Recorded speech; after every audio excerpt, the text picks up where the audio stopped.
Hello everyone, welcome to Knowledge Shower. I am Kriti Srivastava and I am back with my another video on the subject physical education.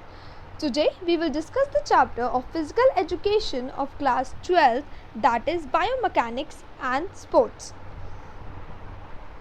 Before I start, do subscribe to our channel and don't forget to hit the bell icon for our latest update. Apart from that, we also provide classes of all subjects from 8 to 12 and some specific classes from 9 to 12. These classes is available in both online and offline mode. And for more information, contact us on WhatsApp number 9868771960. So now let's start our chapter. Before I start, I would like to tell you that it is the easiest chapter of your physical education book and yet very scoring from the examination point of view. This chapter includes only 3 topics. So students, please don't leave this chapter at anyhow. This is the very scoring chapter and questions, as you already know, comes directly from this chapter as well as comes directly from the book. So the first one is types of movement. The first one is gliding movement. When one surface is gliding or moving over another without any angular movement is known as gliding movement. Second is gliding movement.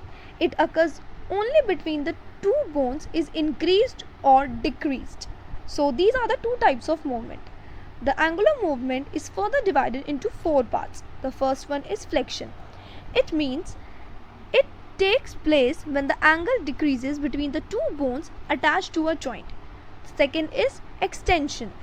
It takes place when the angle between the two bones attached to a joint increases. The third one is adduction. It is a movement laterally towards the middle of the body. And the last one is adduction. It is a movement laterally away the middle of the body. So these are the 4 subpoints of the angular movement. So the third one is circumduction. It refers to that movement which takes place between the head of a bone and its articular activity. The fourth one is rotation. Rotation, it is a form of movement in which a bone moves around a central axis without undergoing any displacement. Now we will learn about some Newton's law of motion and their application in sports. You guys already know the Newton's law of motion as it has been already taught you in your 8th standards, as there are total 3 law of motions which are formulated by Newton's.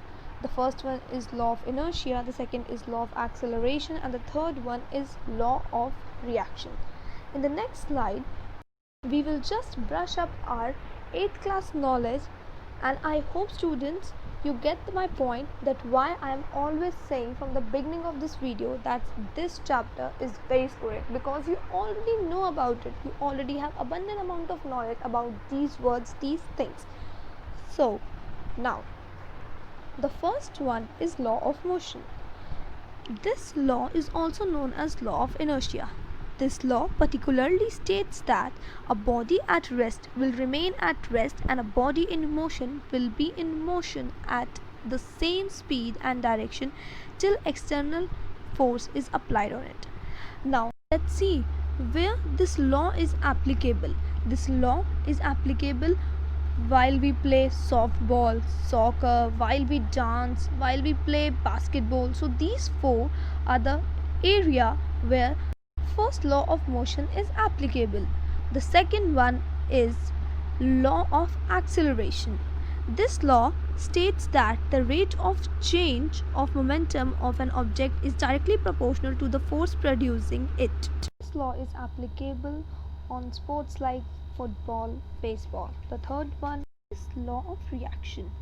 It states that for every action there is an equal and opposite reaction. This law is applicable for swimmers or for an athlete. Students, the last topic of this chapter is friction. We are already familiar with this word. The force acting along the two surfaces in contact with which opposes the motion of one body over the other is called the force of friction. So now the types of frictions. There are total two types of friction: dynamic friction and static friction. Dynamic friction refers to the opposing force that comes into play when one body is actually moving over the surface of another body. Dynamic friction is further divided into two parts: sliding friction and rolling friction. Sliding friction refers to the opposing force that comes into play when one body is actually sliding over the surface of the other body, whereas rolling friction refers to the opposing force that comes into play when one body is actually rolling over the surface of the another body. So here the chapter ends. Thorough reading to your textbook. Thank you everyone.